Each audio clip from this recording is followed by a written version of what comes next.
네, 오늘은 누가복음 강의 30번째 시간으로 십자가 지는 진정한 제자라는 제목으로 하나님의 말씀을 전하도록 하겠습니다. 신약 성경을 보면 그리스도인이라는 단어는 단 3번밖에 등장하지 않습니다. 반면에 제자라는 단어는 269번이나 등장하는 것을 볼 수 있어요. 그런 의미에서 신약 성경은 제자들의 이야기라고 해도 과언이 아닐 것입니다. 하지만 안타깝게도 오늘날 교회에서는 제자 혹은 이 제자됨이라고 하는 어떤 선포라든지 그런 이야기들을 찾아보기 어렵게 되었습니다.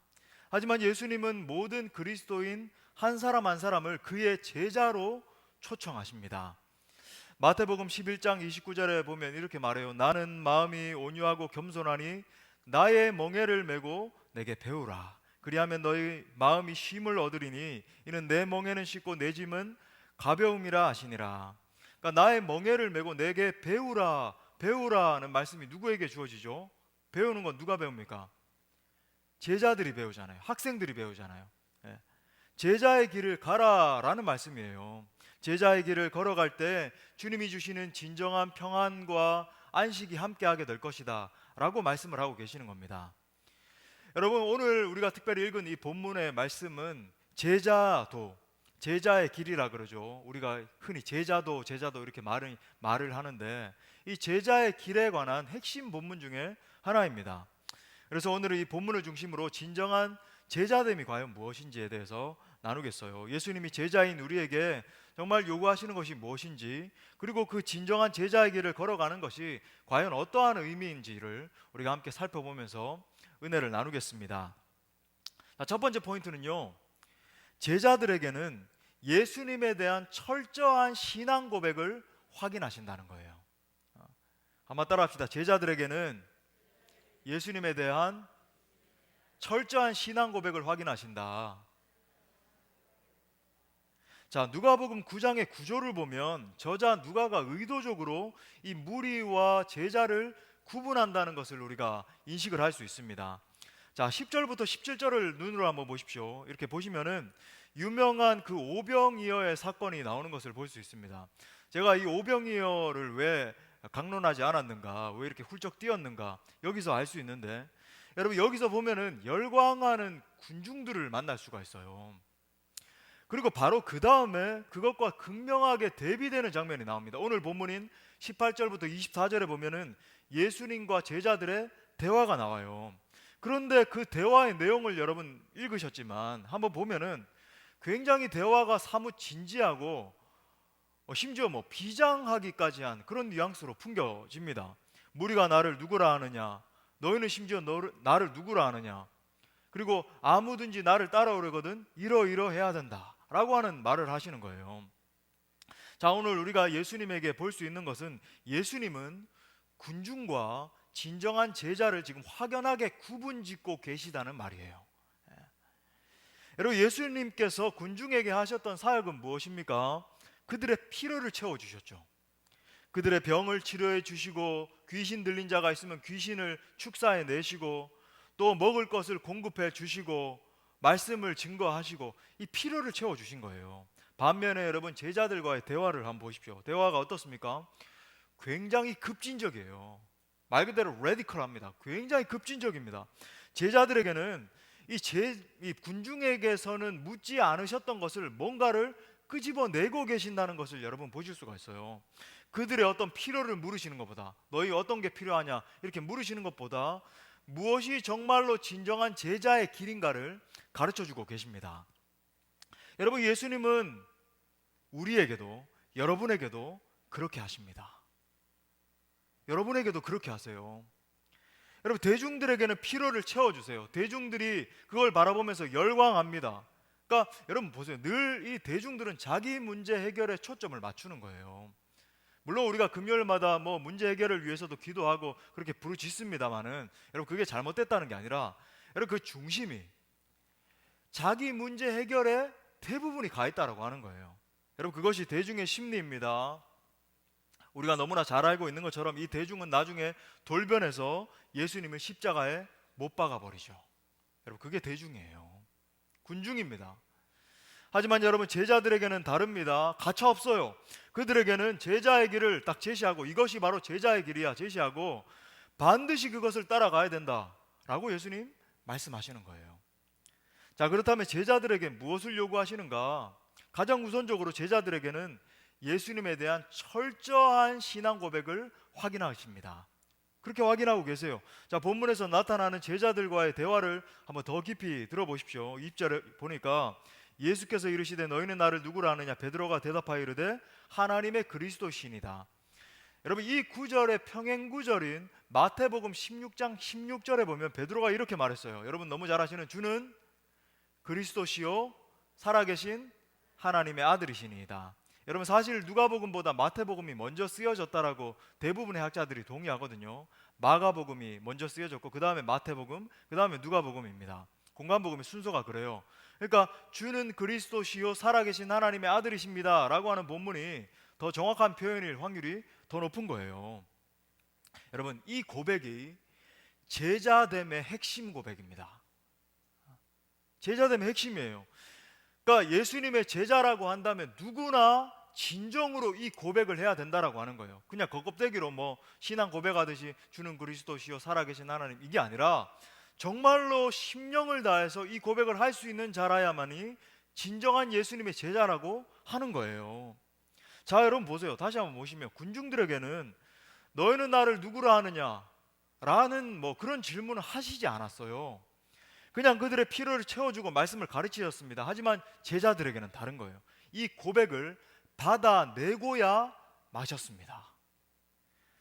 자, 이 말씀을 조금만 더 구체적으로 들여다보겠어요. 물론 오늘 핵심 포인트가 조금 더 다른 면에 있기 때문에 조금만 이렇게 살펴보겠습니다. 먼저 여러분, 이 그리스도, 크리스토스라고 하는 말은 여러분 잘 아시는 메시아, 메사이아라고 하는 이 단어의 헬라어적 표현입니다. 여러분, 지난번에 제가 한번 말씀드린 적이 있지만 무슨 뜻입니까? 맞아요. 기름 부음 받은 자. 예, 아주 잘하셨습니다. 여러분, 구약에 보면 이 기름 부음을 받은 세 가지 직분이 있다라고 말씀드렸는데 무슨 직분이죠? 왕, 제사장, 선지자. 예, 맞습니다. 왕과 제사장, 선지자였어요.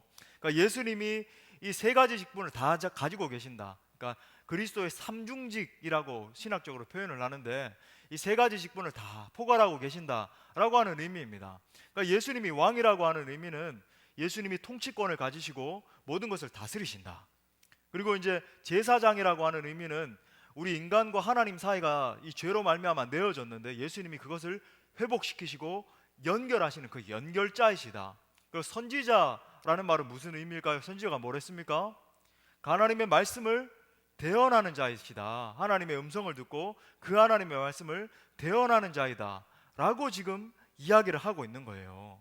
그 인간들에게 이런 삼중직의 사역을 감당하시는 분이 예수님이십니다. 지금 고백을 하는 것입니다. 또 나아가서 살아계신 하나님의 아들이십니다 라고 하는 표현은 무엇인가? 그러니까 예수님이 하나님의 아들이라는 거예요. 예수님이, 이 달리 표현하면 이건 뭐냐면 예수님이 하나님의 상속자이십니다.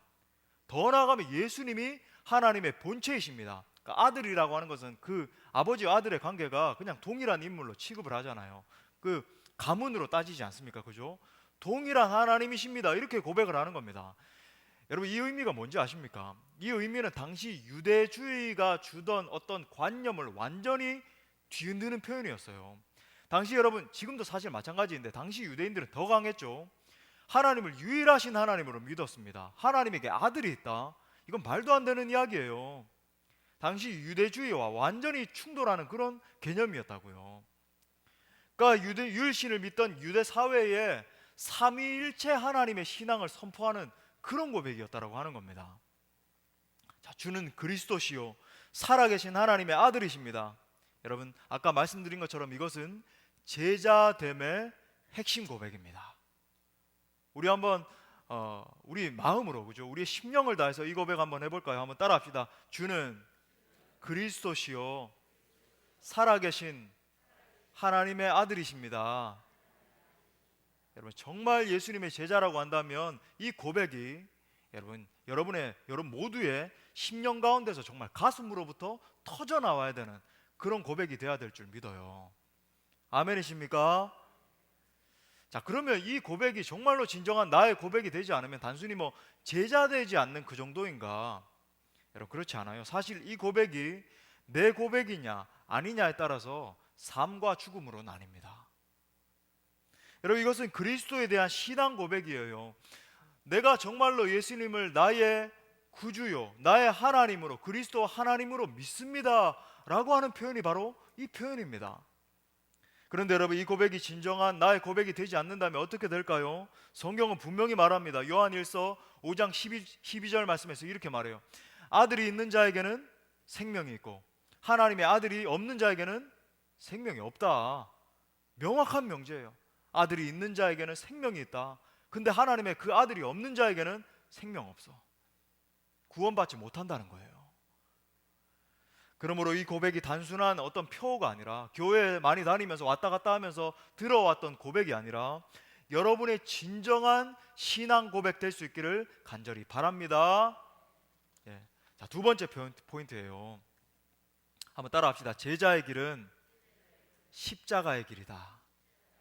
여러분, 이 명제가 너무나 중요합니다. 제자의 길은 다름이 아니라 십자가의 길이에요.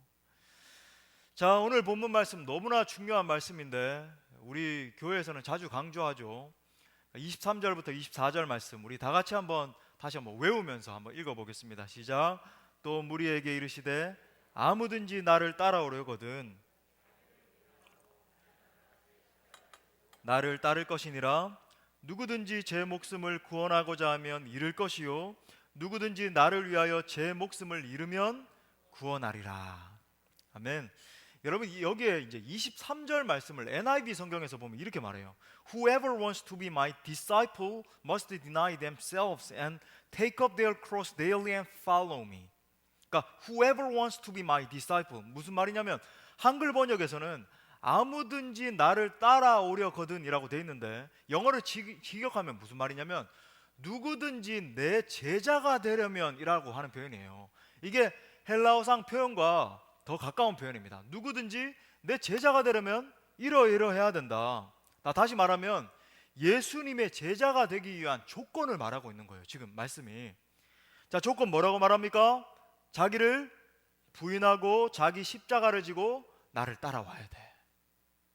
자, 여기서 이제 날마다라고 했는데 여러분, 신약 성경 전체를 봐도 예수님이 날마다라고 하는 수식어를 붙인 구절은 여기밖에 없어요. 날마다 이러이러해야 된다. 날마다 매 순간마다 자기 십자가를 지고 나를 따라야 된다. 그것이 제자라는 거예요. 자, 여러분 잘 들으십시오. 오늘날 그리스도인들에게 가장 부족하고 가장 없는 것이 바로 오늘 말씀입니다. 한마디로 여러분, 십자가 지지 않습니다. 뭐 십자가 말은 많이 하고 찬양도 많이 하는데 이 십자가를 지는 것에 대한 개념조차 없어요. 뭐 어떤 분들은 자기 자녀의 어떤 문제가 생기거나 재정적인 문제가 생기거나 건강의 문제가 생기면 내 삶 가운데서 이제 십자가를 지고 가는구나, 뭐 이렇게 쉽게 생각하는 분들이 있는 겁니다. 여러분들 중에서도 아마 그렇게 생각했던 분들이 종종 있을 거예요. 내가 이제 뭐 십자가 좀 지는 것이구나. 여러분, 당시 예수님의 이 말씀을 듣던 무리들은요, 지금 예수님께서 어떤 이야기를 하는지 너무 잘 알았습니다. 왜냐하면 길거리를 가다 보면 간혹 이 로마 군병이 이 십자가에 처형될 사람을 막 이렇게 끌고 가는 장면을 종종 볼 수 있었어요. 그 길에서 채찍에 맞아서 이 피투성이가 돼서 십자가를 지고 가는 그 장면을 보게 되는 겁니다. 힘겨워하고 심지어 그 십자가를 감당하지 못해서 쓰러지고 하던 모습을 두 눈으로 종종 목격할 수 있었어요. 아이들 뭐 어른들 할 것 없이. 그런데 지금 예수님께서 나를 따라오려거든 십자가를 날마다 지고 따르라고 하셨을 때 그것을 듣던 청중들, 사람들의 생각이 어땠을까요? 어떤 이미지가 그려졌을까요? 이건 한마디로 여러분, 자기 가족과 결별하고 처참하게 죽는 겁니다. 채찍에 맞고 질질질질 끌려가서 십자가에 못 박혀서 죽는 거로 의미했어요. 예수님을 따라가는 것이 이렇게 처참한 것이구나, 예수님의 제자 되려면 바로 이것을 해야 되는 것이구나, 그걸 알았다고요, 당시의 군중들이. 이 장면이 여러분 아주 이 사람들에게는 생생하게 리얼하게 다가왔을 것입니다. 누가복음 14장에 보면 오늘 말씀을 제자들에게 다시 한번 반복하시는 장면이 나옵니다. 이 말씀을 보면 여러분이 제자됨의 의미를 조금 더 뚜렷하게 알 수 있어요. 제가 한번 읽어드릴게요. 누가복음 14장 26절부터 27절에 보면 물은 내게 오는 자가 자기 부모와 처자와 형제와 자매와 더욱이 자기 목숨까지, 여러분 제자 이야기하실 때 항상 목숨 이야기하세요. 목숨까지 미워하지 아니하면 능히 내 제자가 되지 못하고 누구든지 자기 십자가를 지고 나를 따르지 않는 자도 능히 내 제자가 되지 못하리라. 여러분 이것이 예수님이 지금 명확하게 타협 없이 말씀하시는 제자의 길입니다. 이것이 매일매일 십자가를 지고 주님을 따라가는 삶의 의미라고 하는 거예요. 자, 그렇다면 내가 십자가를 진다라고 하는 것, 내가 십자가를 지고 주님을 따라간다라고 하는 것의 의미가 무엇인가? 쉽게 말해서 여러분, 내가 십자가 지면 남이 살게 됩니다. 내가 십자가 지면 다른 내 옆에 있는 사람이 살아요. 반대로 내가 십자가 안 지면 남들이 상처받고 죽습니다. 불행하게도 이런 구조예요. 내가 죽느냐 아니면 내 자아가 살아서 내가 남을 죽이느냐, 이런 구조입니다. 예를 들어서 부부관계도 마찬가지예요. 내가 양보하고 내가 죽으면 아내가 사는 거예요. 내 남편이 사는 겁니다. 반대로 내가 주장하고 이기적으로 내가 원하는 것 계속 해나가면요, 내 아내가 죽어요. 여러분 가정교회에서도 마찬가지입니다. 내가 말하고 싶은 대로 다 말하고 내 드러내고 싶은 심리 가운데 내 드러내고 싶은 거 다 드러내고 하면요, 연약한 내 옆에 있는 지체들이 다 죽어요. 내가 정말로 십자가의 사랑으로 사역을 해나가야 되는데 그 사랑 다 저버리고 판단하고 짓밟으면요, 옆에 있는 지체들 다 죽게 돼요. 여러분 기억하세요. 신앙에는 두 가지 축이 있습니다. 하나는 하나님과 교제하는 이 말씀과 기도의 축이 있어요. 우리가 흔히 말하는 경건이라고 하는 거죠. 또 다른 하나는 십자가를 지는 축이 있습니다. 경건이 삶 가운데서 구현되는 거예요. 경건을 실천하는 축인 겁니다. 여러분 이걸 십자가로 이야기를 하자면, 오늘 나누고 있는 이 십자가의 주제로 이야기를 하자면, 하나는 예수님의 십자가이고 다른 하나는 나의 십자가예요. 예수님의 십자가는 여러분 대속의 십자가입니다. 거기에서 모든 죄 용서함이 이루어졌고 나를 의롭게 하셔서 자녀 삼아 주셨어요. 여러분 예수님의 십자가는요, 내가 한 것이 아무것도 없습니다. 하나님이 계획하시고 예수님이 희생하셔서 모든 것들 다 이루시고 완성하셨어요. 아울러서 여러분, 내가 져야 할 십자가 축이 있습니다. 여러분 제자의 길을 간다는 것, 내가 그리스도인이 되어서 주님을 따라간다는 것이 그냥 예수 믿어서 예수님이 이루어 주신 그 구원만 받고 끝나는 게 아니라고 하는 거예요. 내가 져야 할 십자가 축이 있다고요. 내가 아직 의로워지지 않았기 때문에 더 의로워져야 되는 겁니다. 날마다 이 죄와 끊임없이 날 넘어뜨리려고 하는 이 사탄의 괴계와 맞서서 싸워서 하나님의 자녀답게 살아야 되는 거예요. 언제나 내가 져야 할 십자가가 다른 누군가가 아니라 내 책임으로 나에게 있다라고 하는 말이에요. 여러분 사람들을 관찰해 보면 정확하게 이 두 갈래로 갈라지는 것을 보게 됩니다. 여러분 이건 교회 안에서도 마찬가지예요. 교회 밖이나 교회 안이나 마찬가지입니다. 한 부류는 제 길을 걸어가는 사람들을 봅니다. 여러분 제가 지금 말하고 있는 이 제 길이라고 하는 것은 파멸의 길, 사망의 길을 말하는 거예요. 망하는 겁니다. 이 길을 걸어가면. 여러분 다른 한 부류는 정말로 이 십자가의 길을 걸어가는 사람들을 보게 돼요. 여러분 놀라운 것은 이 길을 걸어가는 사람들은 소수입니다. 왠지 아세요? 좁은 문, 좁은 길이기 때문에 그래요. 우리 찬양하기 때문에. 대부분은 여러분 이 넓은 길을 걸어가요. 딱 이 두 길밖에 없습니다. 내 뜻을 죽이는 십자가의 길을 걸어가느냐, 아니면 내 뜻을 세우고 내 자기 주장하고 내 마음대로 행하는 여러분 내 길을 걸어가느냐, 여러분 이 두 길밖에 없어요. 여러분 신약 성경을 보면 예수님이 가장 경계하시는 이 신앙의 부류가 있습니다. 정말로 예수님이 반복해서 이야기하시고 여러분 막 욕을 하시고 막 그러셨어요. 어떤 부류죠? 예, 바리새인들이에요. 바리새인입니다. 여러분 근데 그거 아십니까? 바리새인이 처음부터 되고 싶어서 되는 게 아니에요. 저절로, 그러니까 신앙생활을 반복하면 반복할수록 자기도 모르는 사이에 바리새인화 됩니다. 이것이 옳다라고 정해놓고 남을 판단하기 시작해요. 이게 옳은 거야. 그 다음부터 여기 맞지 않으면 다 판단 대상이고 정죄 대상이에요. 왜냐하면 자기는 잘한다는 거예요. 나는 성경도 잘 알고 신약 이 신앙의 경력도 몇십 년쯤 됐고 신앙의 경험도 많고 그렇다는 겁니다. 여러분 보세요. 그러니까 누구를 탓할 게 아니라 여러분 자기 자신이 직면해야 돼요. 정말로 이 말씀 앞에 신앙의 연수를 더해가면 더해갈수록 어떤 프레임이 생겨요. 틀이 딱 생긴다는 겁니다. 이럴 땐 이것이 맞고 저럴 땐 저것이 맞고 라고 하는 틀이 완전히 딱 잡혀버려요. 점점 신앙 연수를 더해가면 여러분 초신자들에게서 이런 모습 볼 수 있는 것 같습니까? 그렇지 않아요.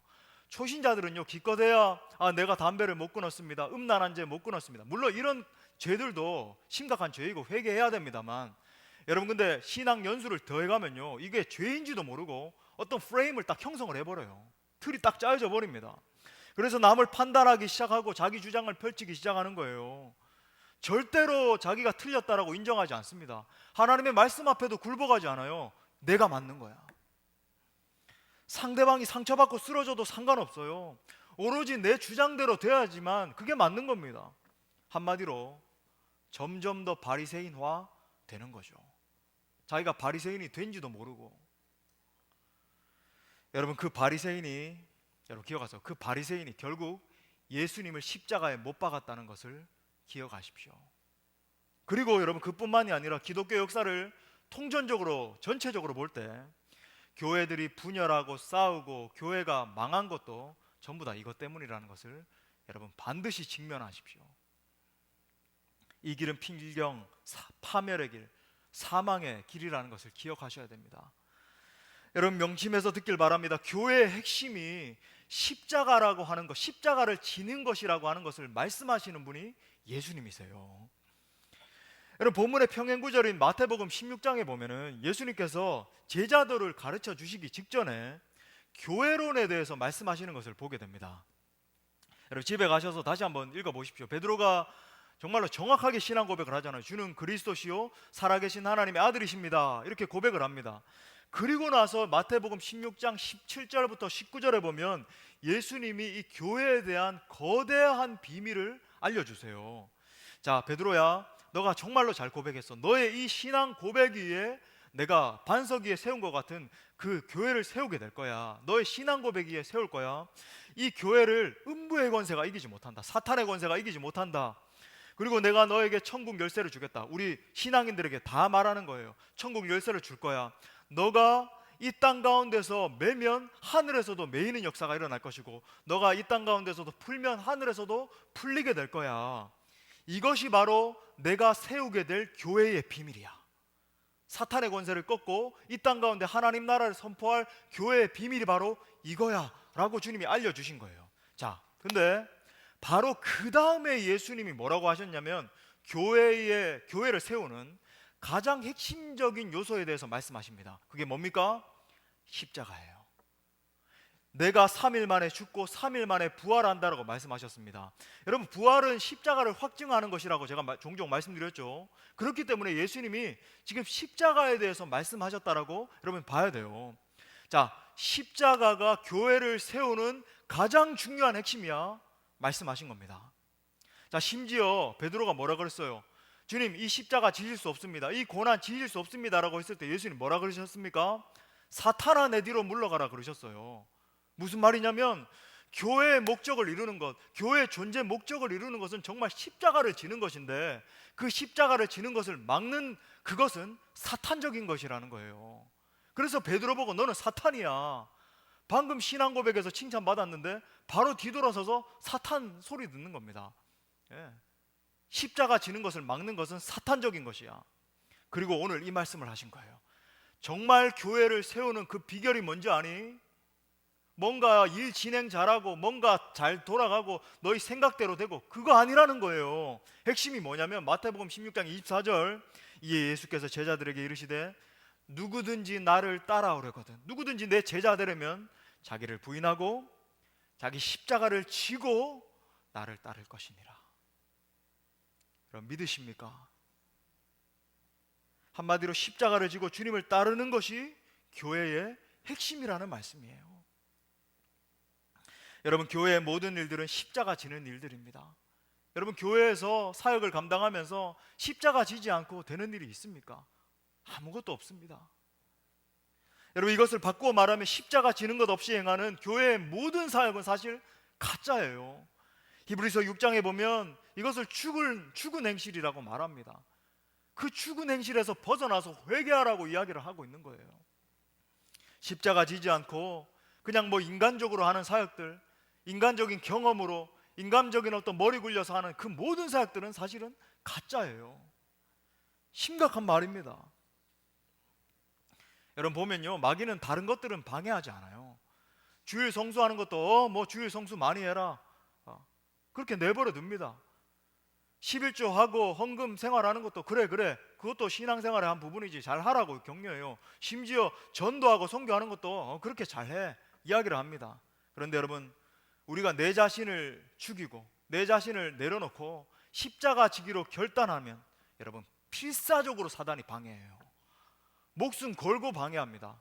왜 그런지 아십니까? 서로 성도들이 십자가를 지기 시작하면요, 교회의 존재 목적이 달성되기 때문에 그래요. 하나님이 통치하시는 사랑의 나라가 그 공동체 가운데 세워지기 때문에 그렇습니다. 그 나라가 세워지면 자연스럽게 정말 성도들이 자기의 삶을 내던지고 하나님 나라를 세우기 위해서 몸부림치게 되고 전도하고 선교하고 구제하고 하나님 나라를 선포하게 된다는 것을 너무 잘 알기 때문에 그래요. 여러분, 성도가 십자가를 지기 시작하면 그곳에 하나님의 사랑이 임하기 시작합니다. 서로를 향한 뜨거운 사랑이 회복돼요. 서로를 깊이 이해하기 시작하고 용서하기 시작하고 격려하는 공동체로 바뀌어요. 판단이 아니라 격려하기 시작하는 것이죠. 그래서 예수님께서 이렇게 말씀하셨어요. 요한복음 13장 34절부터 35절에서 우리 정말 가슴에 새기면서 이렇게 한번 선포하면서 읽겠습니다. 시작. 새 계명을 너희에게 주노니 서로 사랑하라. 너희도 서로 사랑하라. 너희가 서로 사랑하면 이로써 모든 사람이 너희가 내 제자인 줄 알리라. 무슨 말입니까? 십자가의 사랑으로 뜨겁게 사랑하라는 말이에요. 여러분, 여기서 십자가의 사랑이라고 하는 것 다시 한번 의미를 말씀드립니다. 나를 죽이고 내 자아를 십자가에 계속 못 박고 서로 사랑하라는 거예요. 내 자아를 십자가에 못 박으라. 하고 싶은 말 참고 상대방을 배려하는 거예요. 내가 죽더라도 상대방을 세워주는 것을 말하는 겁니다. 내가 살고 상대방 죽이는 게 아니라. 가정과 직장에서도 마찬가지예요. 여러분 기억하세요. 내가 살면 내 주변의 가족들이 죽어요. 내 직장 동료들이 죽습니다. 복음의 길은 다 막혀지게 돼요. 그 모습을 보고 살아계신 하나님을 보지 못한다니까요. 매일 매 순간마다 내 십자가를 지고 주님을 따라가는 것이 제자의 길이다. 진짜 제자의 길이다. 우리가 십자가를 지고 주님을 따라갈 때 이 땅 가운데, 여러분이 속한 모든 영역 가운데 여러분 주님의 나라가 임하게 될 것입니다. 그러므로 사랑하는 여러분, 날마다 십자가를 지고 주님을 따라가는 진정한 제자들 될 수 있기를 간절히 축복합니다. 마지막 세 번째 포인트는요, 이 십자가의 길을 걸어가면 하나님의 능력이 함께 하십니다. 한번 따라 합시다. 십자가의 길을 걸어가면 하나님의 능력이 함께 하신다. 여러분, 사실 뭐 돈 많이 벌고 내 자식 잘 되고 내 건강해지고 이게 축복이 아니라 이것이 바로 성도에게 주어지는 가장 큰 축복이에요. 여러분, 하나님께서 사명 감당할 수 있도록 내 한 번밖에 없는 인생, 그 인생의 목적을 이룰 수 있도록 능히 그 놀라운 능력을 채워주시는 거예요. 여러분 보십시오. 예수님께서 요단강에서 세례 받으시던 장면을 한번 생각해 보십시오. 하나님의 본체이신 예수님께서 정말 참 자기를 내려놓고, 그죠, 하나님이신데 정말 약하디 약한 모습으로 세례 요한의 손에 기대어서 물속에 잠기셨습니다. 여러분, 이것은 어떤 의미냐면 나는 이제 완전히 십자가에서 죽고 정말로 하나님의 뜻대로 살겠습니다 라고 하는 의미예요. 내 뺨을 때리면 맞고 이사야의 예언처럼 내 수염을 뜯으면 뜯고 심지어 나를 죽이면 죽겠다는 거예요. 세례는 그냥 앞에서 뭐 신앙 고백하는 정도가 아니라요, 세례의 본래적 의미가 바로 이겁니다. 나는 죽었습니다. 내 옛사람이 완전히 죽고 이제는 예수님께서 이끄시는 대로 살겠습니다 라고 하는 거예요. 누가 나를 죽이려고 하면 그 사람의 손에 나를 완전히 맡겨버리고 그냥 이런 게 아니라는 겁니다. 여러분, 어느 정도 참고 삼키고 내 할 말 그냥 주장하지 않고 그냥 넘어가는, 그게 아니라 그 사람의 손에 완전히 나를 맡겨버리고 십자가에서 죽는 걸 말하는 거예요. 어떤 이가 나한테 무슨 말을 하든지, 나한테 어떤 모욕을 주고 어떤 공격을 하더라도 나는 죽겠습니다. 난 이미 죽었습니다 라고 하는 소리라고 하는 거예요. 여러분, 죽은 사람이 어떻게 반격을 할 수 있겠습니까? 나는 이미 죽었는데, 나는 없는데, 내 속에 주님밖에 없는데. 예수님께서 물속에서 그 십자가의 죽음을 죽으셨어요. 그리고 거기에 머물지 않으셨습니다. 다시 일어나셨어요. 세례할 때 다시 일어나는 것처럼 일어나셨습니다. 물 위로 올라오시는데 하늘이 열렸습니다. 그때에 마치 비둘기와 같이 성령께서 임하신 거예요. 성령 세례가 부어진 겁니다. 성령 충만해지셨어요. 그리고 여러분, 그 성령, 그때 충만해지신 성령님은요, 공생애를 살아가시는 내내 한 번도 꺼지지 않고 계속 충만함으로 함께 하셨습니다. 그래서 여러분, 예수님이 죽은 자들을 살리시고 병든 자들을 치유하시고 물 위를 걸으시고 심지어는 이 십자가를 감당하시는 그런 능력을 받으셨던 거예요. 여러분, 오직 예수님은 성령 충만함으로 그 모든 사역을 감당하셨던 겁니다. 자, 이것을 우리에게 적용시켜 보겠습니다. 그러면 언제 우리가 성령 충만해질 수 있겠는가? 내가 십자가에서 죽을 때입니다. 우리는 자주 그렇게 고백하잖아요. 성령의 충만함을 주옵소서. 내가 죽지 않았는데, 여러분 기억하세요. 내 자아가 죽지 않은 상태에서 성령의 약간의 부음을 받을 수 있어요. 그러면 여러분 위험해지는 거예요. 교만해지는 겁니다. 고린도 교회처럼 되는 거예요. 서로를 판단하고 정죄하고, 내가 더 뛰어난 사람이야, 내가 이만큼 신앙생활을 했어, 내가 이런 지식이 있는데 당신은 나보다 못하잖아.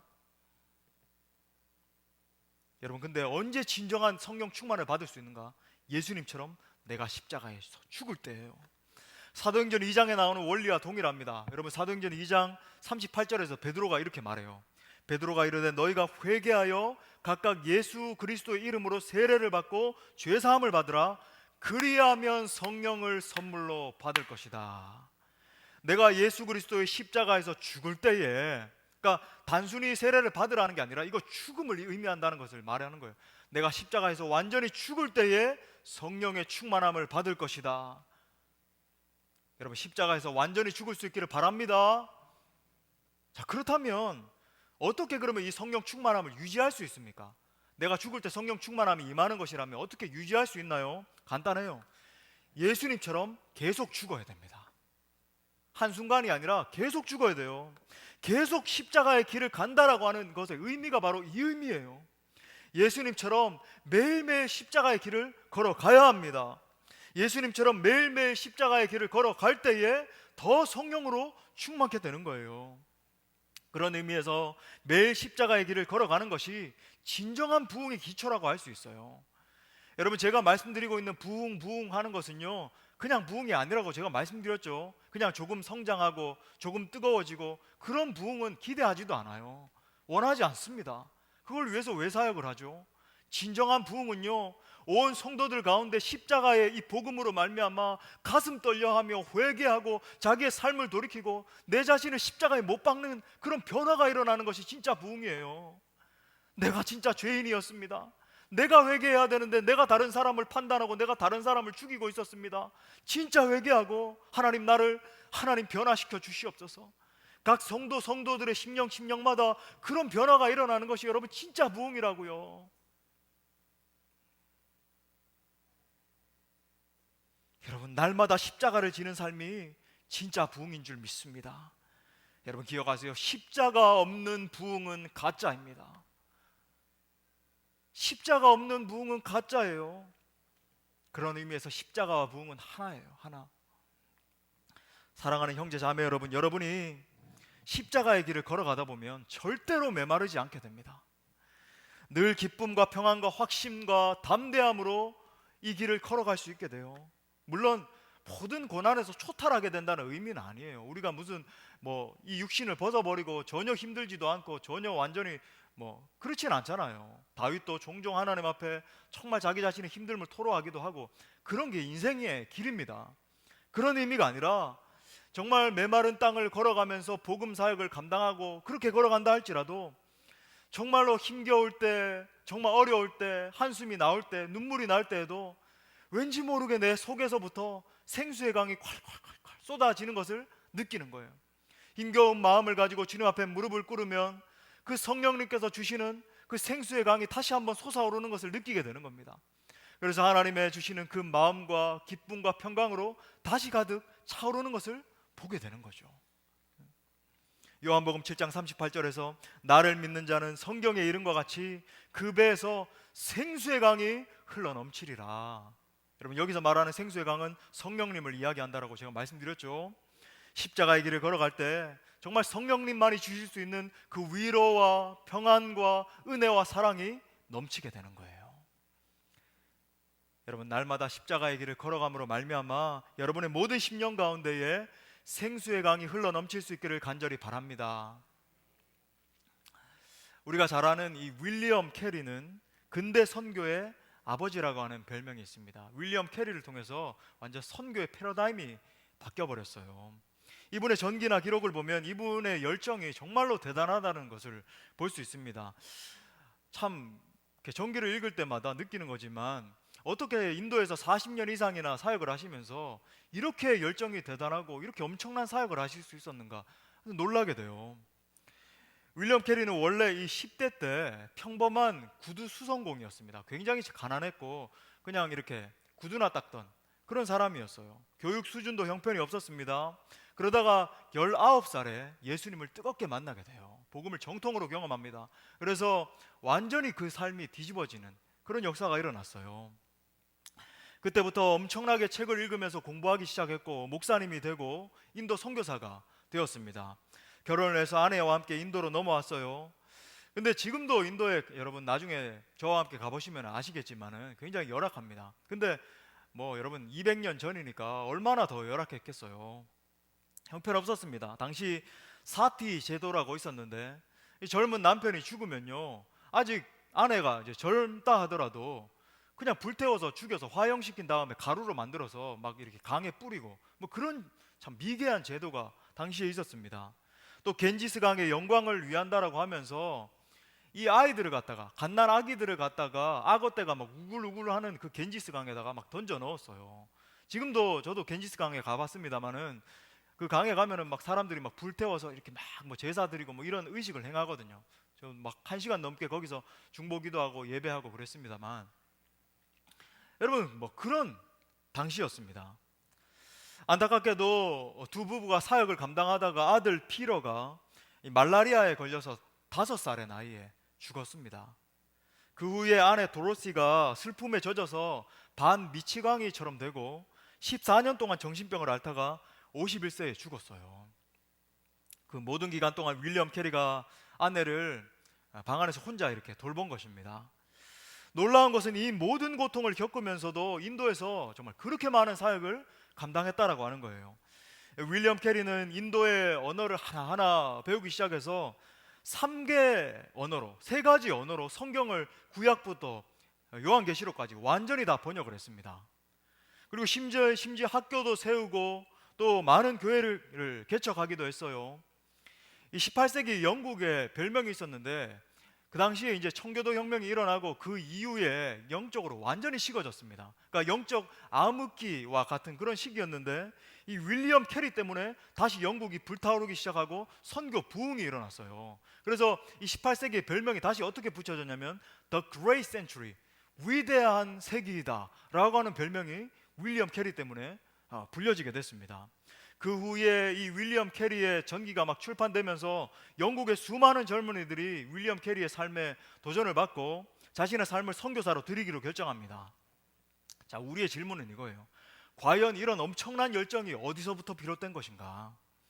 바로 계속적으로 십자가를 졌기 때문입니다. 윌리엄 캐리가 그 많은 어려움 가운데서도 계속 십자가에 자기 자아를 못 받고 예수님을 따라갔기 때문에 하나님이 그의 심령 가운데에 성령의 강이 흐르도록 만들어 주신 거예요. 하나님이 계속 성령의 기름을 부어 주시니까 그의 심령이 다시 일어나서 사역을 감당할 수 있도록 그렇게 세워지게 된 것입니다. 그래서 그 모든 일들을 이루도록 하나님이 만들어 주셨다라고 하는 거예요. 윌리엄 캐리의 유명한 신앙 고백입니다. 이렇게 말했어요. Expect the great things from God, attempt the great things for God. 번역을 하면 이런 말이에요. 하나님으로부터 나오는 위대한 것들을 사모하라. 그리고 하나님을 위해 위대한 일들을 시도하라. 하나님을 위해 위대한 일들을 시도하라. 말씀의 결론을 맺겠습니다. 사랑하는 여러분, 제가 종종 이런 질문을 드리지만 여러분들의 인생 가운데서 가장 중요한 질문을 드리고 싶어요. 사랑하는 여러분, 여러분은 예수 그리스도의 진정한 제자들이십니까? 여러분 각자는 정말 예수 그리스도의 제자이십니까? 예수님을 따라 십자가의 길 가는 것이 제자의 길의 가장 중요한 핵심 가치라고 말씀을 드렸습니다. 여러분, 기도도 잘할 수 있어요.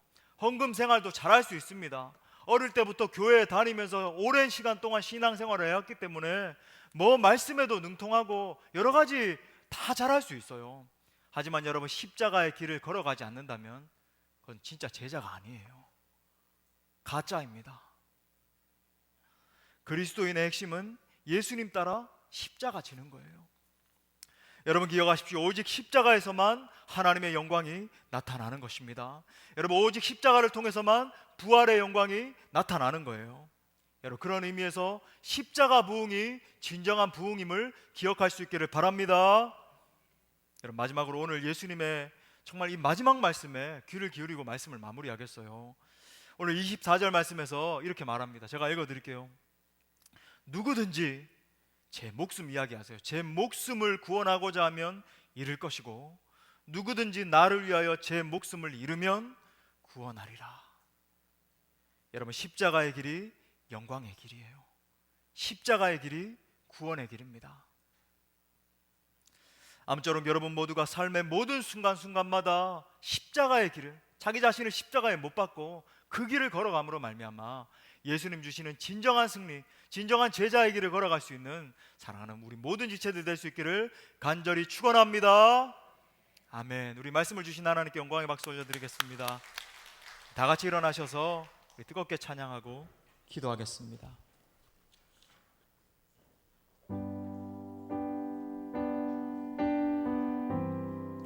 우리 십자가의 길을 결단하면서 내 마음에 주를 향한 사랑이 넘치길 원합니다. 내 마음에 주를 향한 사랑이 나의 말엔 주가 주신 진리로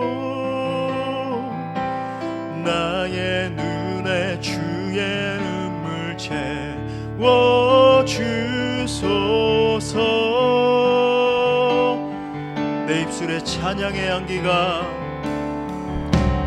내 입술에 찬양의 향기가 두 손에는 주를 닮은 섬김이 나의 삶에 주의 흔적 남게 하소서. 고백합시다. 하나님의 사랑이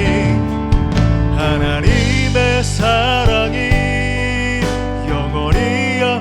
누구에게 함께해요? 십자가의 길을 걷는 자에게, 내가 죽는 순교자의 삶을 사는 이에게 조롱하는 소리와 세상 유혹 속에도 주의 순결한 신부가 되리라. 내 생명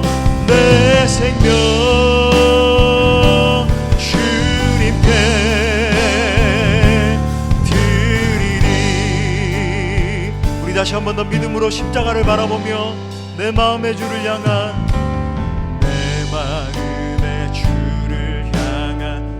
나의 말에 주가 주신 진리로 나의 말엔 주가 주신 진리로 나의 눈에 주의 눈물 채워주소서.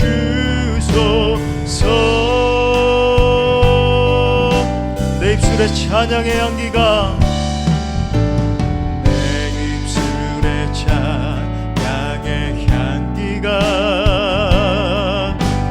두 손에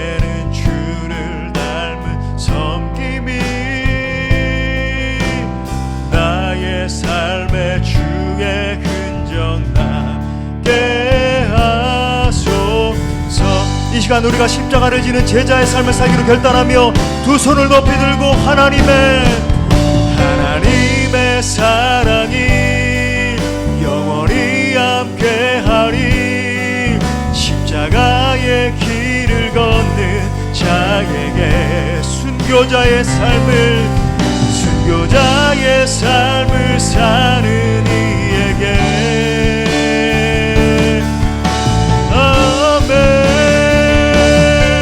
조롱하는 소리와 세상 유혹 속에도 주의 순결한 신부가 되리라. 내 생명 주님께 우리 한 번 더 결단하시면서 하나님의 사랑이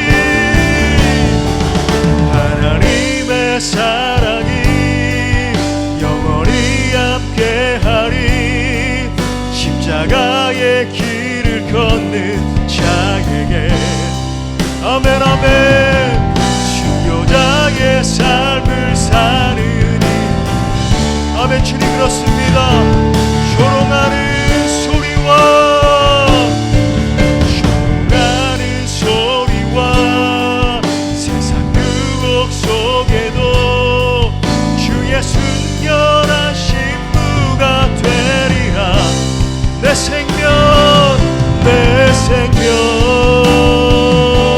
주님께 드리리. 아무든지 나를 따라오려거든 자기를 부인하고 날마다 제 십자가를 지고 나를 따를 것이니라. 여러분, 우리가 말씀 붙들과 함께 기도할 때 먼저 회개하기를 원합니다. 날마다 십자가의 길을 걷기를 거부했던 것 회개합시다. 내 자아대로, 내 혈기 나는 대로, 내 욕망대로 살고 반응했던 것 여러분 철저히 회개합시다. 사도 바울은요 이것이 십자가의 원수가 되게 한다라고 이야기를 해요. 여러분, 이것은 파멸의 길이에요. 내 자아가 왕노릇하는데 어떻게 내가 구원받은 성도라고 할 수 있겠냐고요. 여러분, 철저히 회개합시다. 그리고 날마다 십자가의 길을 걷기로 결단하며 기도합시다. 하나님, 내가 정말 부족하고 연약하지만 날마다 십자가의 길을 선택하게 하옵소서. 그래서 예수님의 진정한 제자 될 수 있도록 나를 붙잡아 달라고. 하나님, 내게 십자가의 부흥, 진정한 영적 부흥이 일어나게 하여 주옵소서. 성령 충만케 하여 주옵소서. 우리 함께 동성으로 기도합니다.